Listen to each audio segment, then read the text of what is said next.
Are you ready to turn your potential into performance? If so, you're in the right place. This is the Coach Brew Show, and here's your host, John Brubaker. Welcome to the Coach Brew Podcast, Christmas Eve edition. 8 life-saving tips for surviving last-minute Christmas shopping at the mall. Today's podcast is brought to you by our friends at Audible. You can get a free audiobook download and a free 30-day trial at audibletrial.com/coachbrew. They've got over 180,000 titles to choose from, including my books, for your iPhone, Android, Kindle, or MP3 player. Again, that's audibletrial.com/coachbrew. That's probably the number one life-saving tip for surviving last-minute Christmas shopping is give the gift of an audiobook or get yourself an audiobook. Heck, you might be commuting right now, traveling in the car. I like to call it Dashboard University.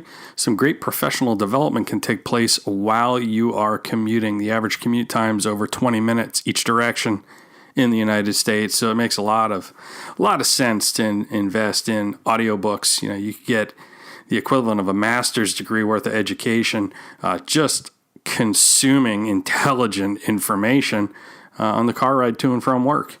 Anyway, wanted to bring you some last-minute, potentially life-saving tips on Christmas Eve. If you're crazy enough to go out shopping and you haven't done all your shopping already. Tip number 1, people are freaking crazy right now.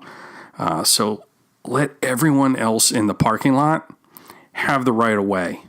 Literally everyone's got the right of way but you, especially if it's snowing. It's hard enough, think about it, it's hard enough for them to text, drive, drink their coffee, smoke, put on makeup, make a shopping list, and look for a parking spot all at the same time when the weather's nice, much less if you got snow, sleet, freezing rain like we have here in the Northeast. Second life-saving tip for last-minute shopping is park at an anchor store. Why? Well, because everyone else is too lazy to park at the end of the mall. You know, those who are actually parking there are either store employees or they're simply there to get in and get out of that specific store, not the rest of the mall. So basically, you and the 4 other non-lazy shoppers will have your selection of fairly convenient parking spaces to park in. You're welcome. Number 3, third thing you want to do is avoid the food court.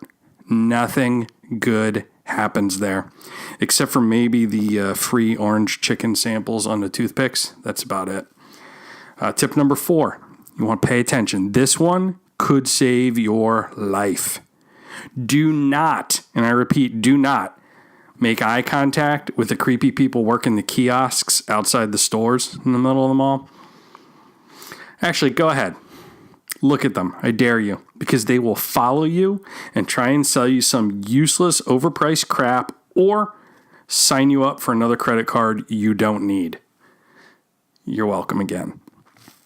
Tip number 5, have a shopping list mapped out in advance so you can travel sequentially from said anchor store mentioned in tip number 2 to all the other shops you need to get to in a manner that will loop you right back where you started.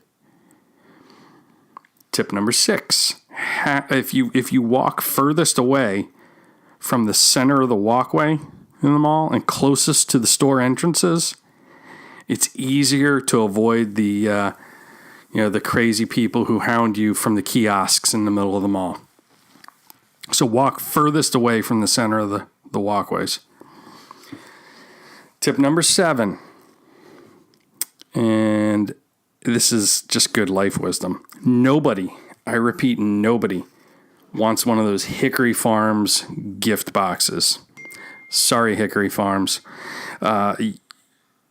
You folks listening right now are better than that, and you know it. There's one exception to this rule, which might be how they stay in business. If you genuinely hate your boss or an in-law, by all means, go ahead, buy them one of those gift boxes. Tip number 8. This is for the guys out there. Guys, if you're over 40 and walk into Victoria's Secret, it doesn't matter if you're, quote, really shopping. The clerks are all going to think you're a creep. And if you ask one of those clerks to try something on, quote, because they're the same size as your wife or girlfriend, they just happen to be the same size, they're going to know for sure you're a creep. And they might even think you're on your break from working at one of those kiosks in tip number 4 there. Also, if you're under 40 and you do the same thing at Victoria's Secret, they'll just think you're a pervert. Because, let's face it, you probably are. Bonus tip to get you out of here Christmas Eve. All the problems I just highlighted, if you don't follow those 8 tips, all those problems could have been avoided if you weren't too cheap to spring for Amazon Prime. Again, want to remind you, today's podcast is brought to you by Audible, and you can get a free audiobook download and a 30-day free trial at audibletrial.com/coachbrew. Again, could have been avoided. All of those holiday shopping nightmares at the last minute. Stay safe out there. Have a Merry Christmas, kids. Thanks for listening to The Coach Brew Show. If you're not currently subscribed to the podcast, sign up now on iTunes, Google Play, or Stitcher. And for more information to turn your potential into performance, head on over to coachbrew.com now.